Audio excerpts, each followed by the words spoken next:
guys, we're back. I have 2 arms. That's good. Yeah. You didn't have to get an automail arm? No, man. I started watching that series. I don't need to tell you that because you recommended it to me. And I'd never seen it before. It's so cool. I'm like through the first 12 episodes.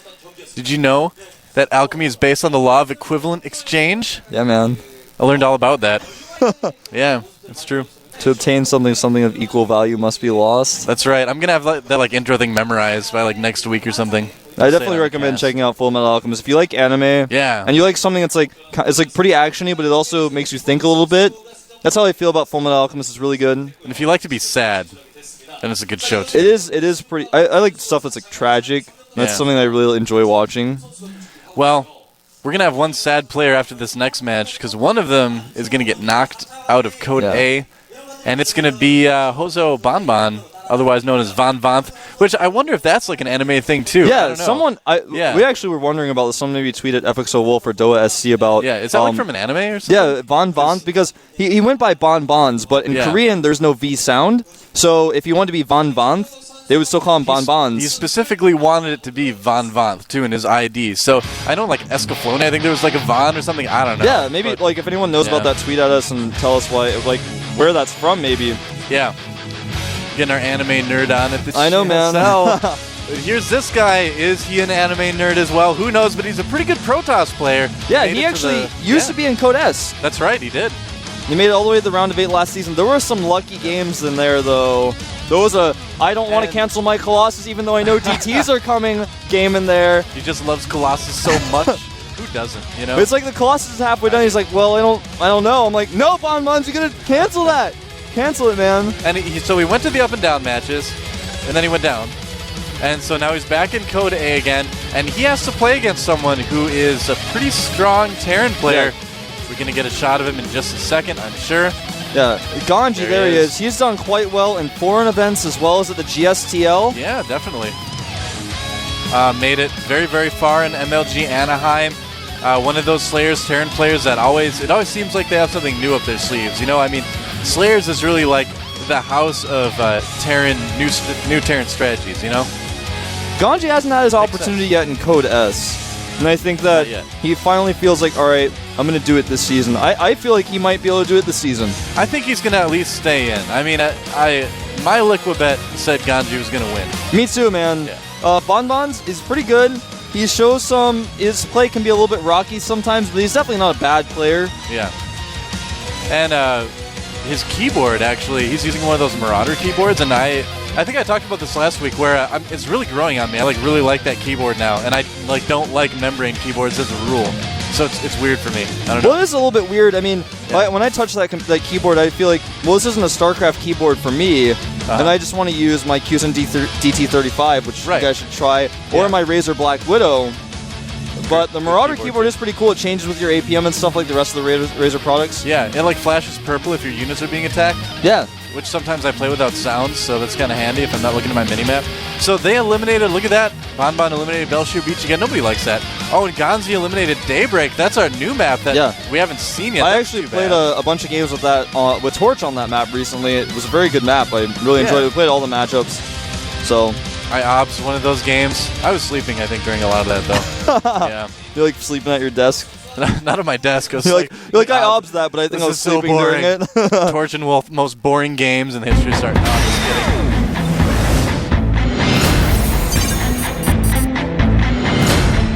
kidding. Intro would not wait, man. We just jumped right into it. Well, apparently it's game time. Here we are at the 6 o'clock position.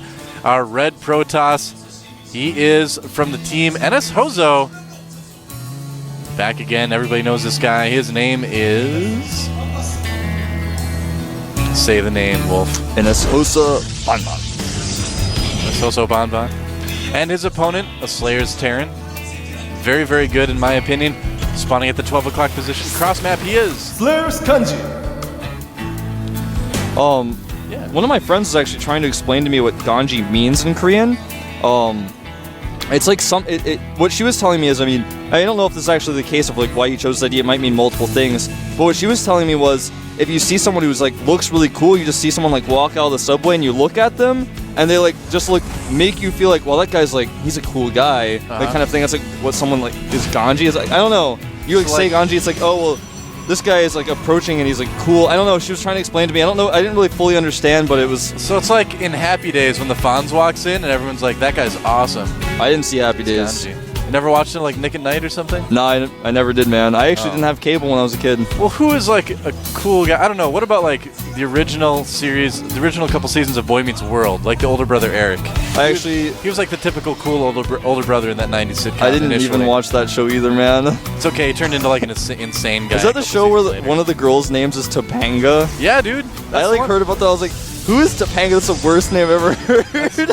Dude, that's actually the best sitcom ever made. I know a lot of people are going to disagree with me, but it's true.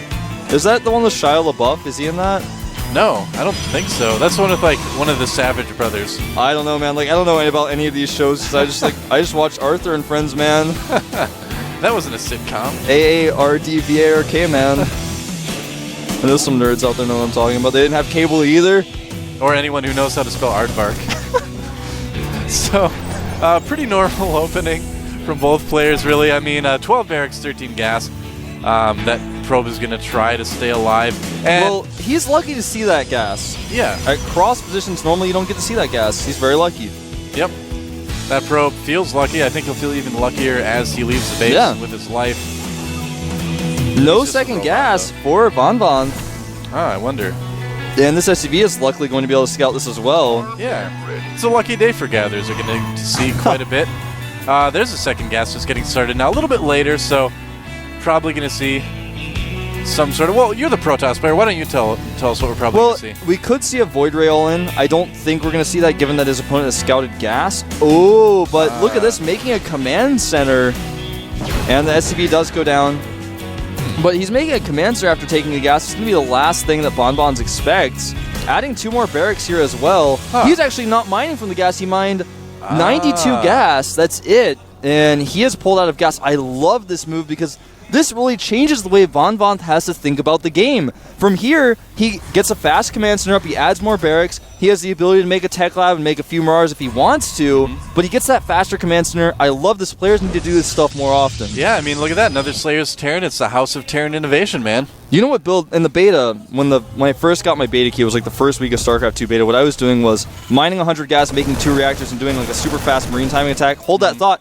But you can see how well Marines do against Zealots. That's what I was doing, man. I hit that base with like 12 Marines really Yeah, fast on like well- Steps of War. If you can do like a really fast early push with like combat shields, it's really, really tough for Protoss. Yeah, that's like the new age little timing attack you can do. Yeah. Someone showed me this build where you can do with combat shields and +1 against a 1 racks or 1 gate expand. Right, the build I was talking about with the 100 gas, 2 reactors was like a beta build where reactors built, and a 10th of the time that they build now, and Marines even built faster back then. So it looks like 1 gate robo for Bonbon. He's going to expand off of that. Yeah. And he's got some time, but I think he might be a little bit off in terms of kind of what he's predicting. There's a Stargate going down. Well, what he's seen is a ton of Marines, and that Yeah. may lead him to believe, well, okay, he's going for one of those Marine tank timing attacks. He's made a lot of Marines, but on the other hand, it could just be that he's added more barracks. And of course, that's what this observer's going to go and try to see.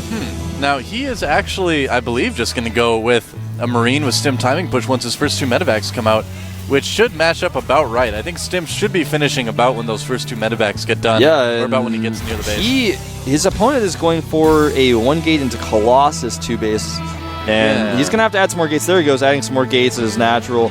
It's very, very difficult to pull something off like this. This Stalker is friendly. Run!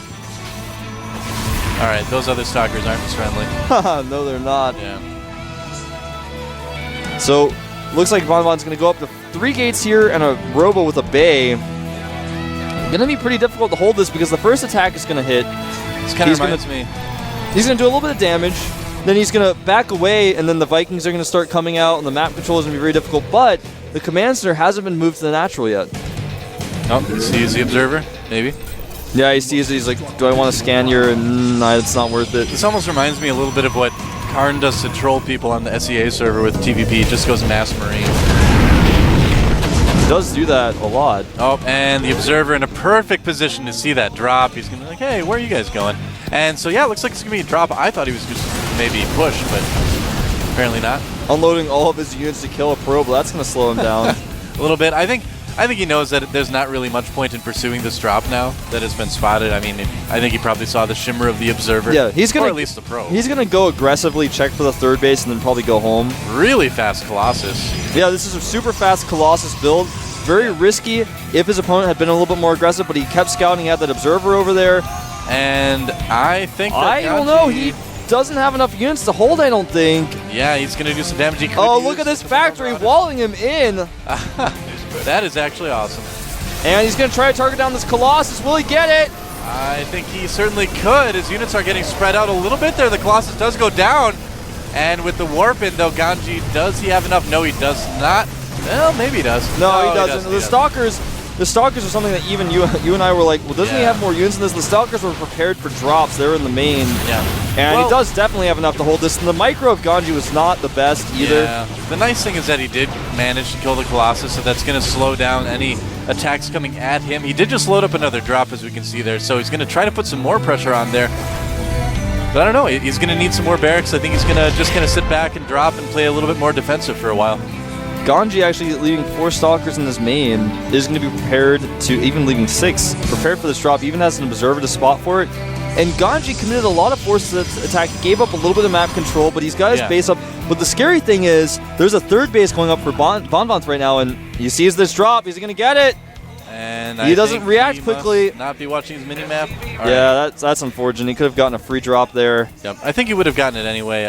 It was good for GanZI to turn around. Well, you know, it's like one of those things where you get a coupon to that one place, and you're like, oh, I'll go later. Yep. You never use it. That's what that was like, man. You like do laundry and you find it in your pocket like 6 months later. It's like, oh man. You finally want to go to that place and like, we have a coupon for that place. You tell your girlfriend, you get the coupon out, it expired yesterday, and you're like, That pizza would have tasted so much better if I would have gotten $2 off. Sad, man. So I'm kind of waiting for the Ghost Academy to go up for GanZI, but he's not getting it. Well, he wants to take a third base here. Look at that drop defense. He's completely prepared for this with that observer. Yeah. And I like that GanZI never overcommits. He's very aware of what's going on. He definitely plays, I would say, the safest of any of the Slayer's Terrans right now. He's the least aggressive of them. GanZI is going to go over here and see this third base with his SCV scout, though. And that's going to be kind of scary for him, realizing, I know I haven't been able to do any damage with these drops. We're about even in supply, but you have a third base up way faster than me. Now, one thing that we've seen, actually, we were talking about this a lot last night at the GOM House, is how in a lot of the TVPs we've been seeing recently outside of Korea, the Terrans and Protoss have basically just kind of sat there and not done anything until there's a big 200-200 battle at the end, and then the Terran loses. Yeah, if you guys watched the European BattleNet event, the Blizzard event, with those invitees, you saw a lot of play like that with Naniwa versus Thorazane. Right, exactly. Yeah. But it looks like we're just going to see both these players. It's kind of how TVP is right now. You're so scared to engage because that one engagement decides the game in most cases. Right. So you don't want to overcommit, and part of the reason for that is because of force fields and concussive shells. It's very difficult to retreat once the engagement starts. Oh, there's a drop at the main. It's going to be cleaned up very quickly. He actually probably could have kept those units there and engaged the Stalkers. Oh, this attack is going to be pretty devastating if vanvanth doesn't see it, but he does see it. Now he's got a good amount of Vikings. He can kind of zone out the Colossi and ideally kill a few of them.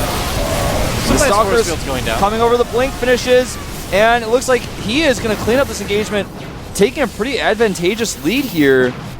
Yeah, GanZI actually getting crushed there. Blinking ahead to pick up a medevac or two, or none.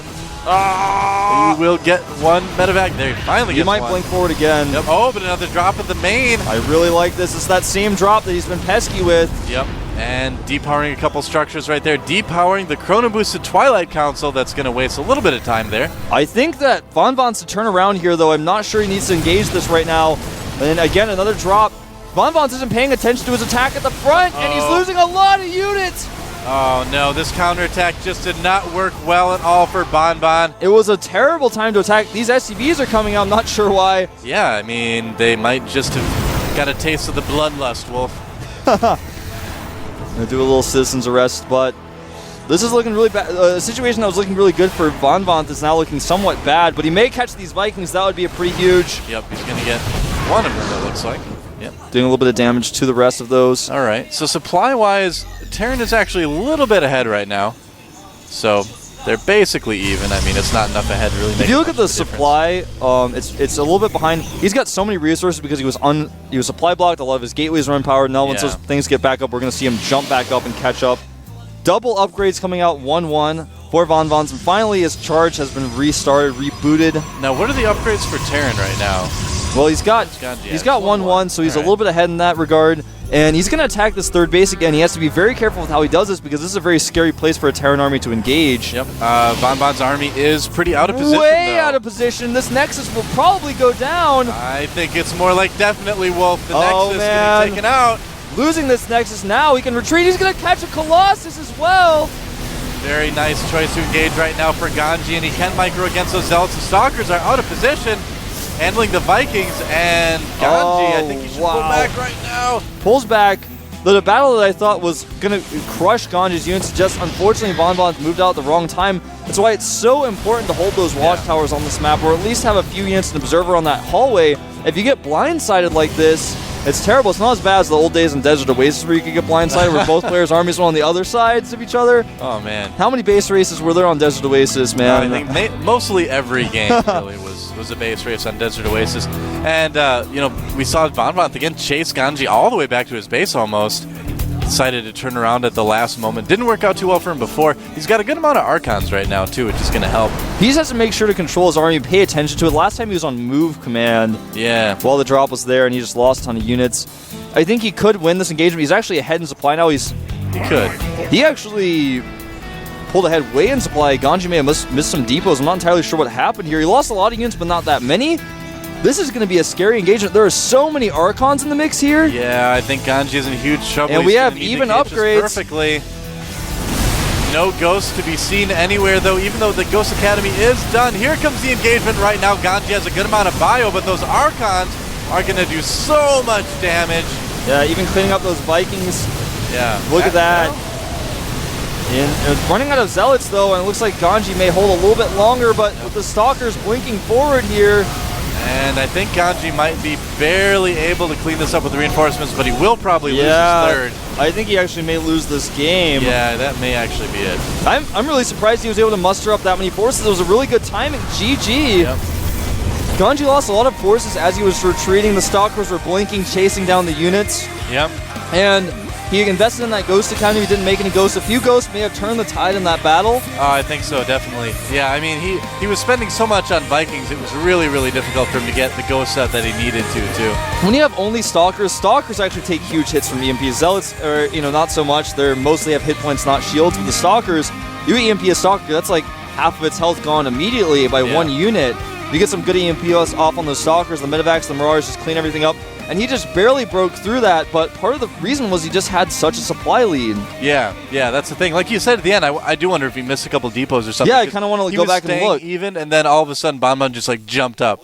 So. And that's what happens when you overcommit to kill a Nexus, which I don't think is really what happened there. He stayed a little bit too long, maybe. It was really close. I mean, vanvanth's units were so far out of position. It was hard. I mean, I don't think anyone would have been like, no, I have to pull back before I kill this Nexus. It was too tempting. It looked too good. It was like that piece of pie on the cart that you have to have. Yeah, you're on a diet, but you do it anyways. That's right. Well, that game turned out very differently than I expected, especially after all the drop harass. vanvanth did a great job of holding off those drops. He was very active with his observers. Then in the later stages of the game, that one mistake I thought might have been game-ending, but his counterattack was so strong. Well, we've seen a lot of TVPs lately where if there's no EMPs for the Terran player, the Terran loses. I mean, EMPs are just such an integral part of the matchup right now, especially in the late game, that if you can't get those ghosts out and you don't have the EMPs, I just think it's nearly impossible for a Bio Terran to actually win in that situation without EMP. Yeah, very difficult. His army was low. The Protoss was in a good spot. His units were already in a better position, so the Terran was trying to get the Concave, but the Concave is already in the Protoss' favor. And the Archons actually did a lot of damage to the Vikings, and once those Vikings fell, that one Colossus was in there cleaning up house, man. There were a lot of Marines in that composition, and when you have that many Marines in the Colossi-heavy army, it's very, very difficult to hang in there. So the second game is going to be on Tal'Darim Altar, which is another one of those maps where we see those longer games where the players just kind of sit there until the late game, and then it's 200 versus 200, and then usually doesn't go too well for Terran, but we're going to have to find out. Let's get in the game.